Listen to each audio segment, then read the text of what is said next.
This podcast is brought to you by the IIEA, sharing ideas, shaping policy. Good afternoon and a very warm welcome to our IIEA webinar on Quantum Europe, the EU's quantum technologies agenda. My name is Joyce O'Connor. I chair the digital group here at the IIEA and I'm delighted to be with you today. And it's my great pleasure to welcome our distinguished speaker, Dr. Gustav Kalbe, who's from the EU's Commission's DG Connect, where he's Acting Director of Emerging and Enabling Technologies. Thank you very much, Gustav, for being with us today and a very warm welcome. I know you had a particular busy week with the launch of the quantum strategy, so we really feel that we're so lucky to have you with us today. I'm very appreciative of that. We look forward to your presentation. Dr. Kalbe will speak to us for around 20-25 minutes, and then I will go to our audience for questions and answers. You can join us as usual using the QA function at the bottom of your screen. Please feel free to send in your questions or comments during Gustav's presentation, and I'll come to them once he has finished his presentation. I'd very much appreciate if you would give your name and that of your organization when asking a question. Thank you very much. The term deep tech is gaining traction, but what does it really mean and why are quantum technologies one of its brightest frontiers? Deep tech is where science meets vision. It's about creating not just new products, but entirely new ways of understanding and solving problems. Quantum technology exemplifies this spirit.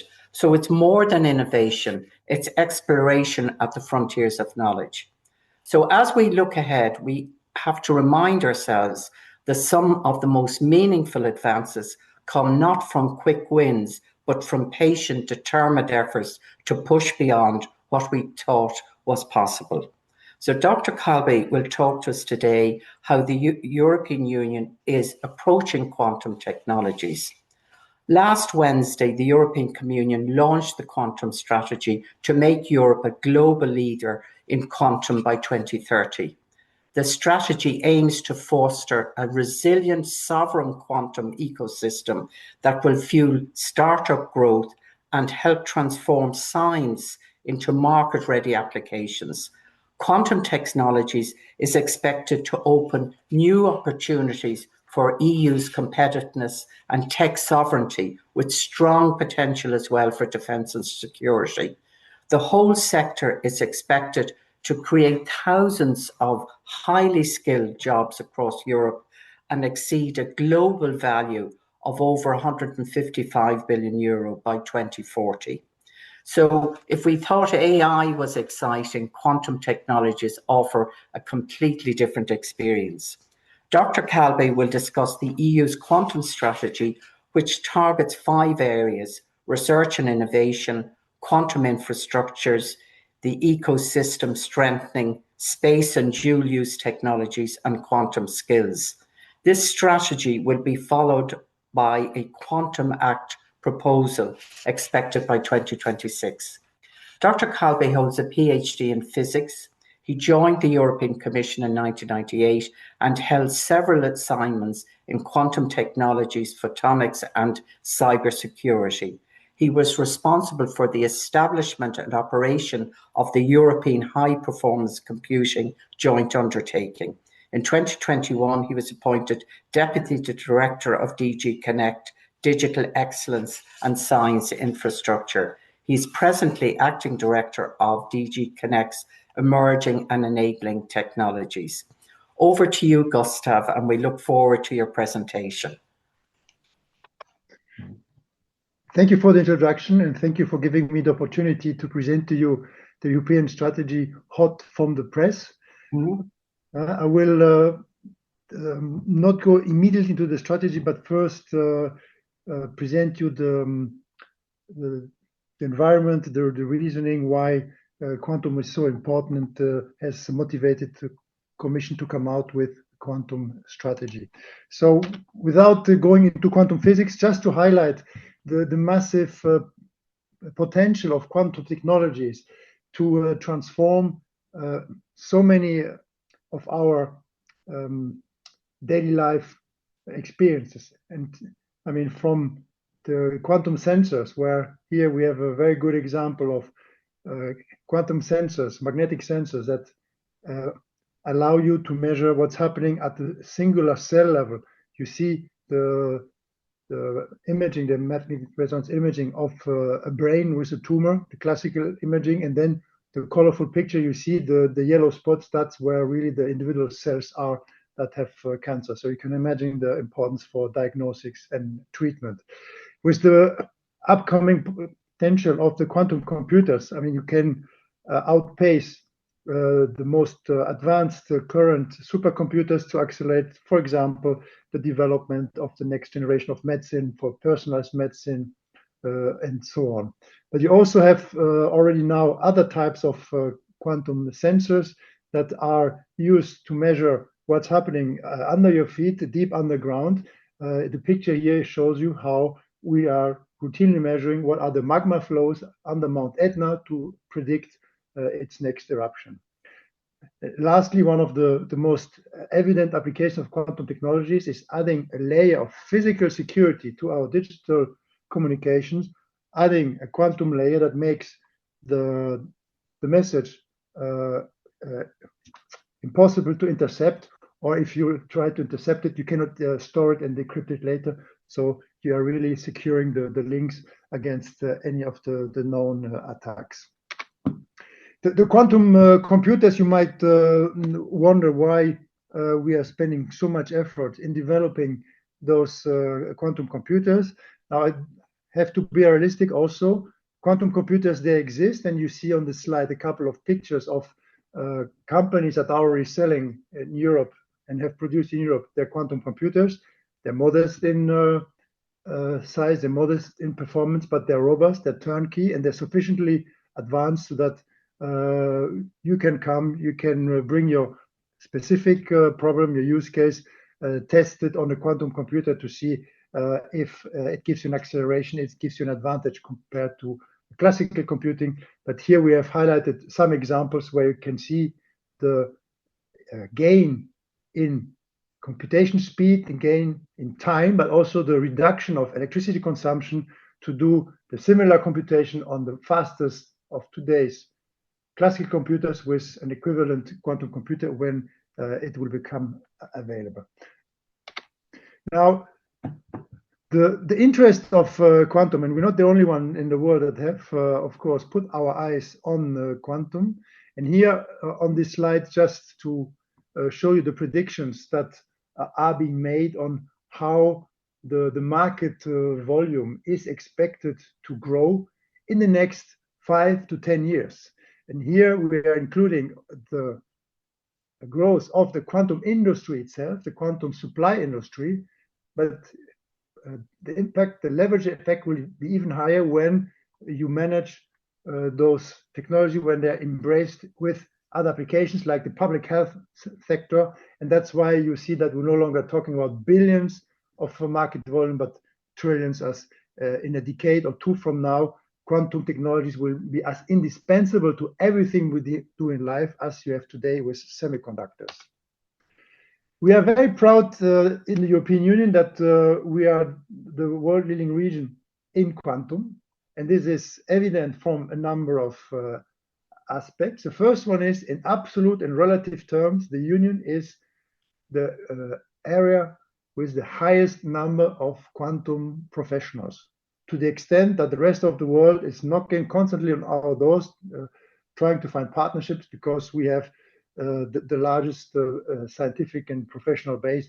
And we also have, of course, a long tradition in quantum, which is translated directly into the number of quantum relevant publications. We have the highest output of quantum papers, of quantum science production, which are also very successfully turned towards the creation of quantum companies. All this is the direct result of the stamina that the member states, together with the Union, had since 1999, becoming the largest public spender in the world on quantum research, quantum science. Unfortunately, often when you go into the press, they break down the countries by countries. You have, and then we do not look so good. But if you look what the European Union is funding through its program and what's funded at the national programs, you will see immediately that we are the most generous region, and this is directly translated in the successes I have shown you before, and which also materialize in the number of startups, where we had the most recent figures yesterday, like 1/3, if not more, of the quantum startups worldwide are located in the European Union. So we have a very dynamic and very productive industrial basis that is directly coming out from our research efforts. Where we are lagging, and this is one of the weaknesses, not only for quantum, in general for the startup sector in the European Union, is the access to private investments. And here we're talking about large-scale private investments. From the public side, for the first round of funding a startup, up to 15, 20 million. Second round, 30 to 50 million. The public investors, it's running quite well.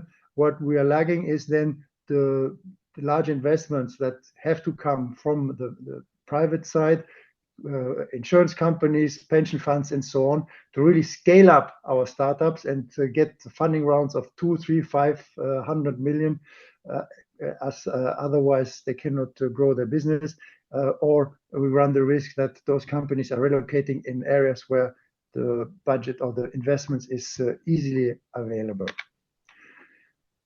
This was as an introduction to highlight how important quantum is, how well the European Union is positioned, one of its main, let's say, challenges in order to grow, which leads me to the way so far the quantum activities we have been running in the Commission have been established and how they have been working.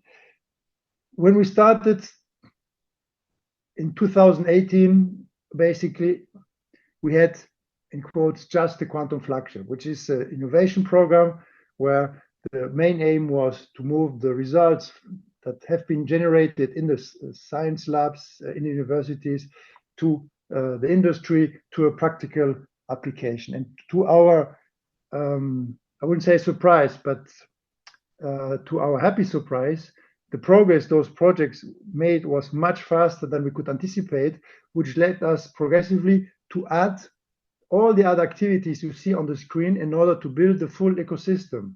The first thing we did was to roll out public infrastructures for quantum computing in the UHPC network, or in quantum communication in the IRIS Square program, to take up the results that were coming out of the flagship projects, the startup companies that were generated to those projects, to buy from them the systems that we deploy in the public infrastructure, to accelerate the maturation, but also to give access to the wide public to familiarize themselves with the technology and hopefully embrace them then in their own products. Very recently, in the similar vein, we deployed the quantum sensing infrastructure, one on network of quantum gravimeters. Remember the picture I showed you on the quantum sensor on the Mount Etna, but also going into deployment of the medical sensors, as I also showed on the first slide. It became apparent 2-3 years ago when we launched the CHIPS Act that in order to satisfy this growing demand that we are generating on quantum technologies and quantum products, we need also to equip ourselves with the means to produce those devices.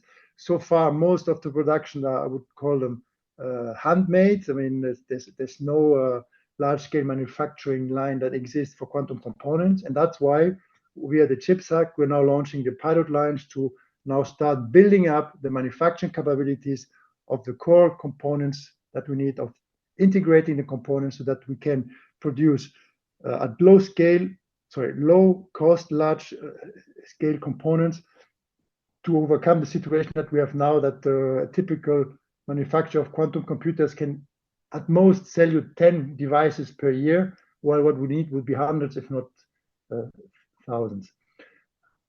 Of course, the ecosystem would not be complete if we would not also invest directly into the capital of the startups and address the question on the skilled workforce, not only increasing the number of trained and educated quantum professionals, but also providing professionals that have the right skills in order to develop the products and build them, moving from quantum physicists to quantum engineers.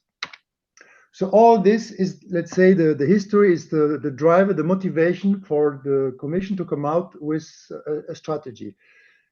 And if you look back at the previous slide with all these different building blocks that we have launched in order to build the ecosystem, one of the key motivations behind the strategy is now to link them together, to align them with a broad policy objective, which is contributing and securing the competitiveness of the European Union, but also contributing to the security of the European Union. And that's why very boldly we have developed the quantum strategy to bring together all the components we need to build the ecosystem, building on our current actions, but also moving into the next phase by adding actions that would help us close the gaps.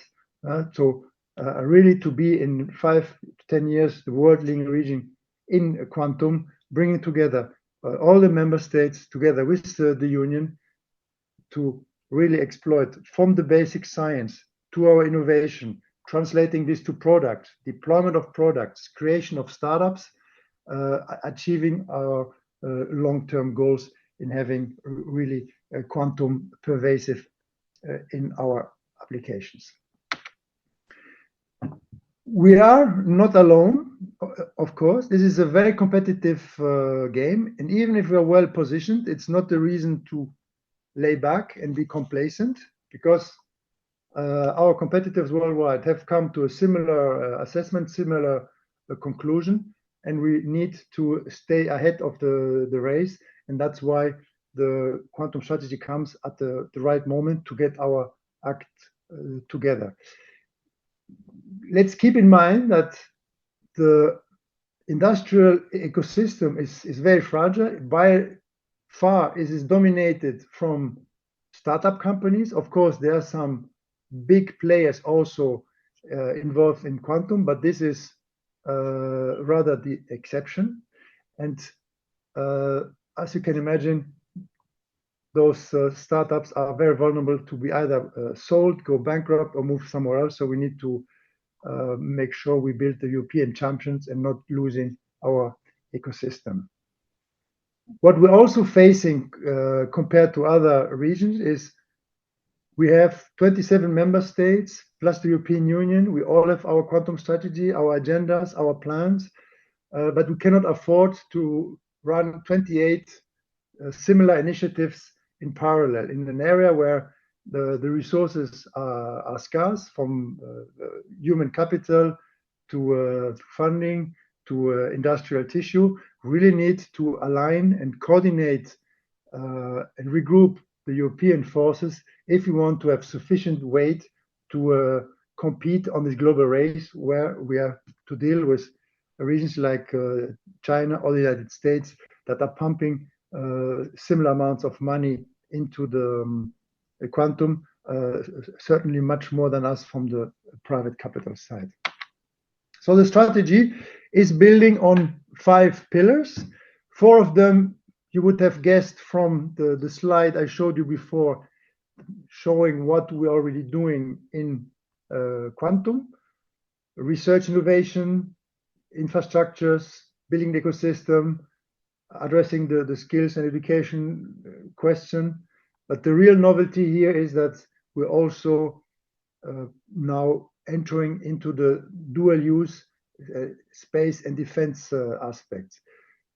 We have to realize that quantum technologies are inherently dual use. You can use the gravitational sensor I showed on my first slide to look what's under your feet, and it could be magma, but it could also be a clandestine tunnel or any other cavity to hide objects from your side.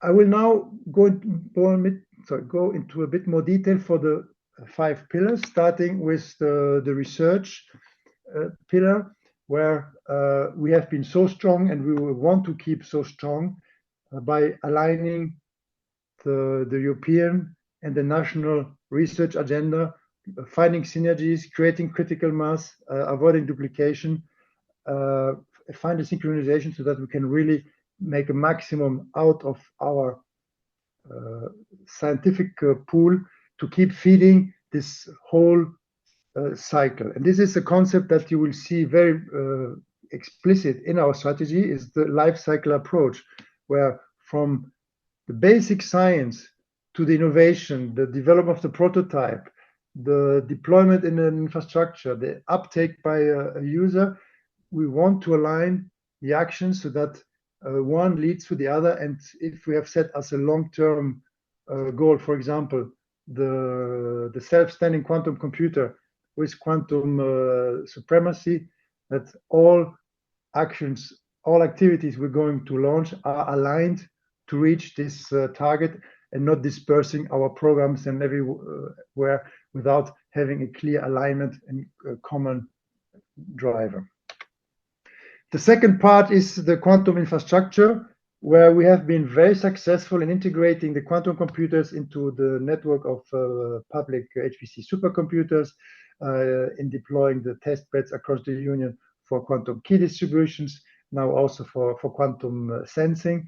Those public networks have proven to be one of the competitive advantages, if I might call it like that, of the European Union, because this is unique in the world. And if we talk to our colleagues from other regions, they would all love to get their hands on this public infrastructures, which is serving multiple purposes, creating a lead market for our startups, helping them to further mature the technology, bringing the technology to the future users, encouraging the take up, and so on. And of course, we're going to keep investing and expanding the public infrastructure we already have now by adding the next generation of systems, but also going much bolder, moving from a QKD public network progressively into a quantum internet.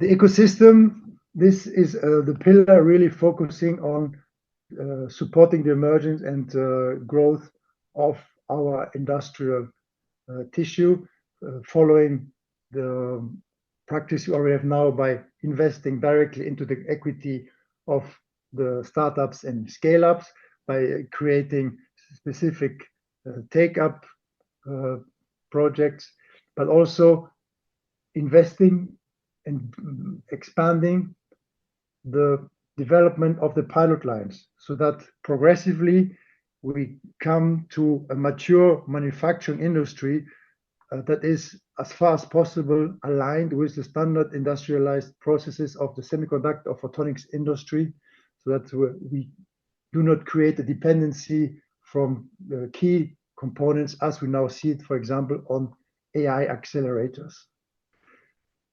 One unique feature we are ramping up, and we have seen how well this works in the world of the semiconductor, is to establish quantum competence clusters around our pilot lines, around our public infrastructure, which will allow any user at any level of literacy, could be a brilliant inventor coming out from university that would like to manufacture his component, finding a competence center that will help translate his concept into a blueprint that can then be put into the production line and turn out the components, helping him refine his device, but also giving a chance to industrials that have a component that they would like to integrate into their system, or having the test labs that would allow you to bring your component or have a component developed and test it, how it behaves under different circumstances, so that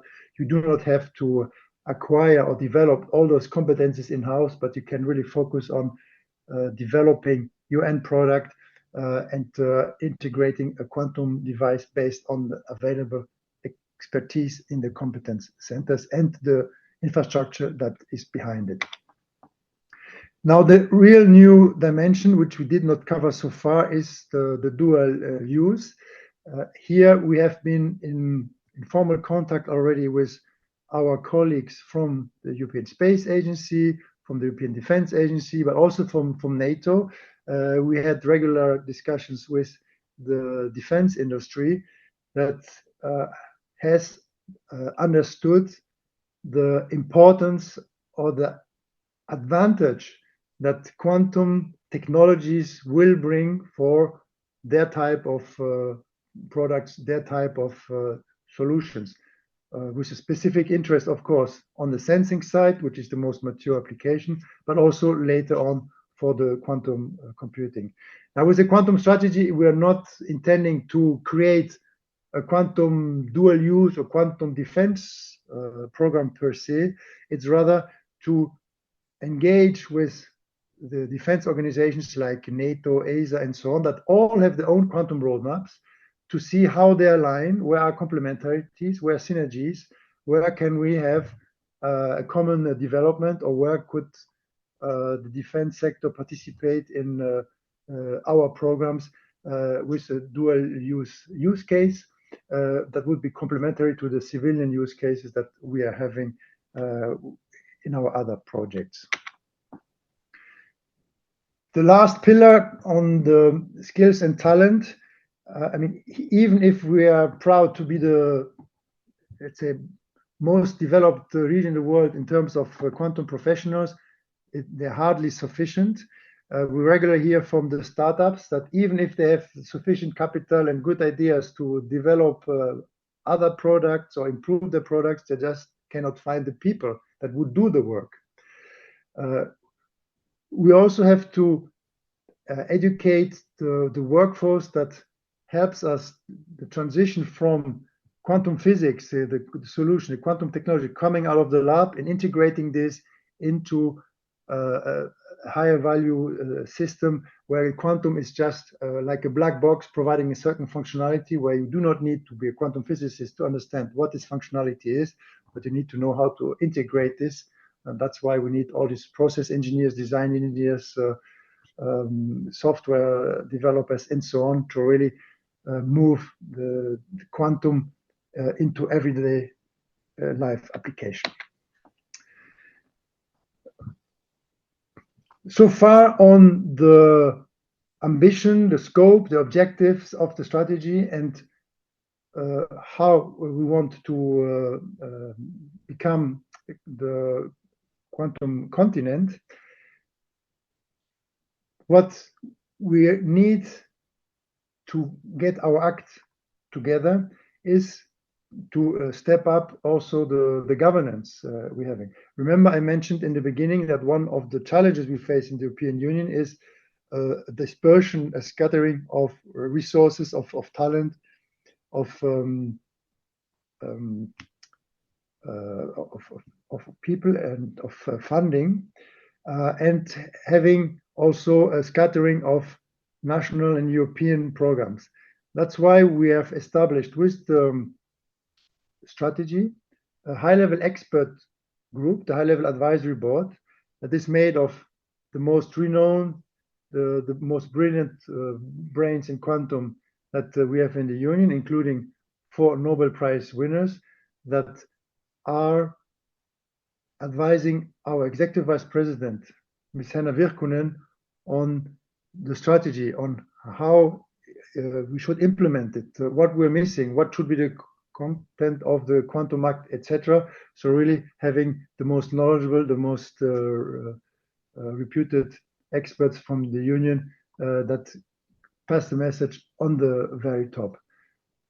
At the more operational level, what we need to set up is a coordination forum between the European Union and the member states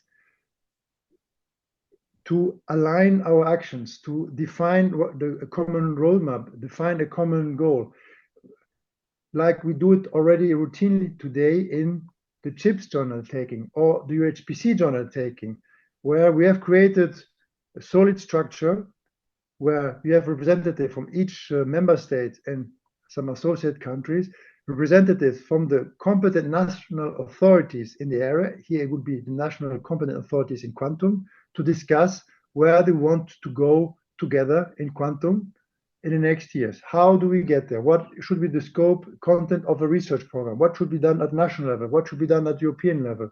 How do we roll out the deployment of the quantum infrastructures? National level, European level, how do we connect them? How do we bring together our competence centers and so on? Now, this will build to a large extent on the expert group we had created a year ago with the member states, but we need a more robust mandate, a more solid structure, like would find it in a joint undertaking like the UHPC joint undertaking. And of course, we will keep involving very closely our industrial members, the whole quantum industry, in all the dialogues that we had so far, notably via the Quantum Industry Consortium QUIC, that is representing almost 100% of the European quantum industry, in order to get our roadmaps, in order to understand where we need to go and be certain that all the actions that we launched to build the ecosystem, which means scaling up our industry, that all of this is aligned. Last but not least, we are not alone in the world, even if we can boast that we are the leading region or in the world. We also have to recognize that we're not alone, and other regions also have excellence in quantum. In some areas, they might be more advanced than we are. There are certain questions that are very difficult to solve, so it makes sense to regroup forces. And that's why we are going to look now strategically, country by country, with our partner countries that we have agreed on a digital partnership. Where should we work together, under which conditions, so that we really work together at the eyesight in a win-win situation, and no side is losing his asset, but we work in a collaborative environment to advance collectively the quantum science, the quantum technologies, but also reinforce us to reduce the vulnerabilities of our supply chain. And this, just to show how much backing we have from the member states. This was the Quantum Declaration signed a year and a half ago in December 2023, where the member states agreed and committed to work together with the Union on building the quantum future of the Union, which now is materializing in the quantum strategy. With it, I thank you for your attention, and now I'm available for your questions. This podcast is brought to you by the IIEA, sharing ideas, shaping policy.